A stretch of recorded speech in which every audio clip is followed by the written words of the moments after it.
હક્કી આવાજ ન્યૂઝ ચેનલમાં આપનું સ્વાગત છે।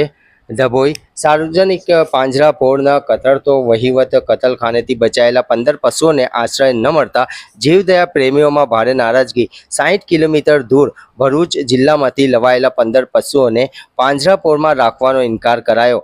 ચેરિટી કમિશનરમાં છેલ્લા 5 વર્ષથી ચાલતા વિવાદને કારણે વ્યવસ્થા ખોરવાઈ, કર્મચારીઓના પગાર ન વધતા નવા માણસો ન મળતા નથી। પશુઓની સંકટમાં જીવદયા પ્રેમીઓની માંગ મૂંગા પશુઓનું રક્ષણ કરવા માટે નવી વ્યવસ્થા કે નવું ટ્રસ્ટી બનાવી તાકીદે નિયમાએ 60 કિમી દૂરથી આવેલા જીવદયા પ્રેમીઓ નિરાશા પશુઓ ક્યાં મૂકવા?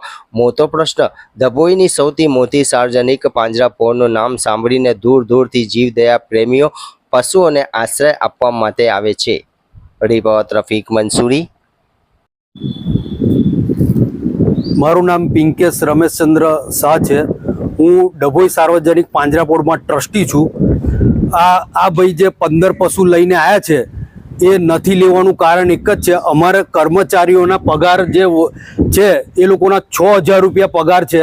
પગાર વધતા નથી, માણસો નવા મળતા નથી અને હાલ અમારી ચેરિટી કમિશનરમાં મેટર ચાલે છે અને વચગાળાના હુકમથી 5 વર્ષથી ચાલે છે। અત્યારે ચેરિટી કમિશનર કોઈ પણ જાતનો નિર્ણય નથી લેતા અને આના હિસાબે અમારી મજબૂરી એવી છે કે પશુ રાખી નથી શકતા, માણસો મળતા નથી। આજે 200 રૂપિયા રોજમાં કોણ માણસ આવે? કોઈ નથી આવતું। જે માણસ હતા જતા રહ્યા। આ માણસોને પણ બેરે કાલાવાલા કરીને અમે રાખેલા છે। આ બધા કર્મચારીઓ જીવદયા પ્રેમી છે એટલે એ લોકો કામ કરે છે। હાલ અમે સંયુક્ત ચેરિટી કમિશનરને લેખિતમાં આપ્યું છે, સાહેબ તમે ઇલેક્શન કરાવી દો, કોઈ પણ રીતે એનો નિર્ણય કરી અને એનો ઊંચું મૂકો। વચગાળાનો હુકમ 5-5 વર્ષ લગીને થોડો ચાલતો હોય।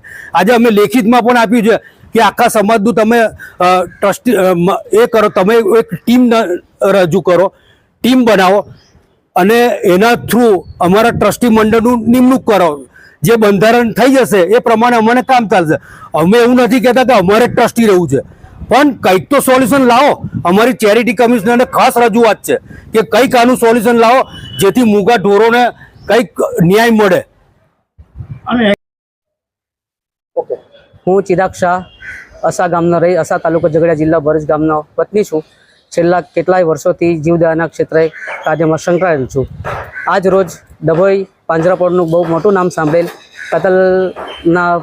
કતલખાને જતા પશુઓ આજે છોડાવીને હું અહીંયા મૂકવા આવેલ, પણ અહીંયાથી મેનેજર સાહેબે એવું કહેવામાં આવેલ કે ભાઈ તમારા જાનવર અહીંયા ઉતારવામાં આવે નહીં।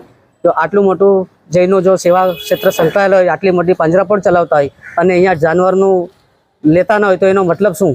તો હવે આ હું ખર્ચો કરી 60 કિલોમીટર દૂરથી આવું છું, હવે આ જાનવર મારે લઈને જવા ક્યાં પાછા?